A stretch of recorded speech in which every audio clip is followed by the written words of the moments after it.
அரசியலுக்கு யார் வேணாலும் வரலாம், அது ஒரு ஜனநாயக உரிமைன்னு சொல்லுவாங்க. ஆனா மக்களுக்கு ரொம்ப ரொம்ப பிடிச்சு போன ஒருத்தன் அரசியலுக்கு வரான்னா அதை கண்டிப்பா நல்லவங்க எல்லாம் வரவேற்பாங்க. ஆனா ஒரு சில இந்த அதிகார இல்ல அது வேணாம்,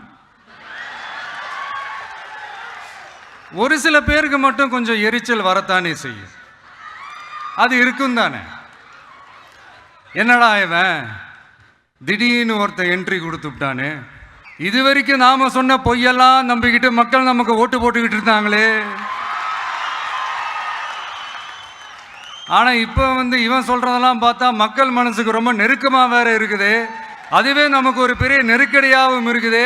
இவனை என்ன பண்ணலாம், என்ன செய்யலாம், எப்படி இவனை இது பண்ணலாம், க்ளோஸ் பண்ணலாம், கன்ஃபியூஷன் ஒன்று வரும். அந்த கன்ஃபியூஷன்ல கத்துறதா கதறதா என்ன பண்றதுன்னு தெரியாம வர்றவன் போறவன்லாம் கட்சி ஆரம்பிக்கிறான்னு சொல்லி இப்படி ஏதாவது பேச ஆரம்பிப்பாங்க. இப்போ நம்ம ஆட்சியில் இருக்கிறவங்க நமக்கு எதிராக பேசுறாங்க இல்லையா, அந்த மாதிரி. இப்படிப்பட்ட ஒரு அரசியல் காலத்தில் கொஞ்சம் கூட ஒரு பயம் இல்லாம, ஒரு பதட்டம் இல்லாம, வர்ற எதிர்ப்புகள் எல்லாத்தையும் சும்மா லெஃப்ட் ஹேண்ட்ல டீல் பண்ணிக்கிட்டு